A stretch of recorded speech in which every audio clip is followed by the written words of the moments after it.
Bulletin का आगाज करेंगे। पंजाब और केपी में इंतखाबात में ताखीर क्यों? सुप्रीम कोर्ट ने आज खुद नोटिस ले लिया। 9 रुकनी लार्जर बेंच आज दोपहर 2 बजे समाअत करेगा। देखा जाएगा कि इंतखाबात की तारीख देना किसका इख्तियार है, इंतखाबात कराने की आईनी जिम्मेदारी किसने और कब पूरी करनी है।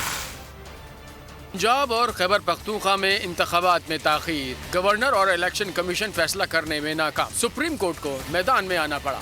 सुप्रीम कोर्ट ने आज खुद नोटिस ले लिया। समाअत के लिए 9 रुकनी लार्जर बेंच तश्कील दे दिया गया। बेंच आज दोपहर 2 बजे केस की समाअत करेगा। जस्टिस एजाजुल अहसन और जस्टिस मुज़ाहिर अली अकबर नकवी ने आज खुद नोटिस के लिए मामला चीफ जस्टिस को भेजा था। चीफ जस्टिस ने मामले पर आज खुद नोटिस ले लिया। चीफ जस्टिस की सरबराही में बनने वाले बेंच में justice Ijazul Ahsan, justice Mansoor Ali Shah, justice Munib Akhtar, justice Yahya Afridi, justice Mazahar Ali Akbar Naqvi, justice Jamal Khan Mandokhail, justice Muhammad Ali Mazhar और जस्टिस अथर मनल्ला शामिल है। एलामी में कहा गया है कि सुप्रीम कोर्ट का आज खुद नोटिस 3 सवालात पर लिया गया। आम इंतखाबात के हवाले से आईनी जिम्मेदारी किसकी है? आम इंतखाबात की जिम्मेदारी कब और कैसे अदा की जाएगी? आम इंतखाबात के हवाले से वफाक और सूबे की जिम्मेदारी क्या है? एलामी में मजीद कहा गया है कि पंजाब और KPK की असेंबलियां 14 और 17 जनवरी को तहलील हुई। आर्टिकल 224(2) के तहत इंतखाबात असेंबली की तहलील से 90 रोज में होना होते हैं। आईन लाजमी करार देता है कि 90 दिन में इंतखाबात कराए जाएं।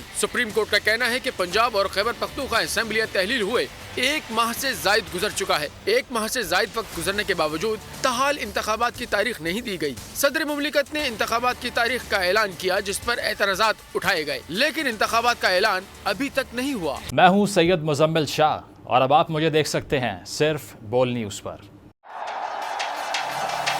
जिंदगी एक मैदान है और PSL 8 में हर टीम को छूना आसमान है।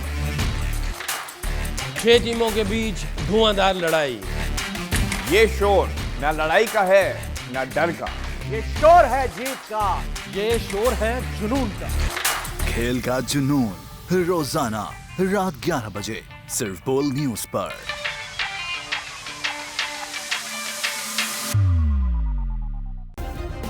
सब्सक्राइब करें और बेल दबाएं ताकि कोई खबर रह न जाए।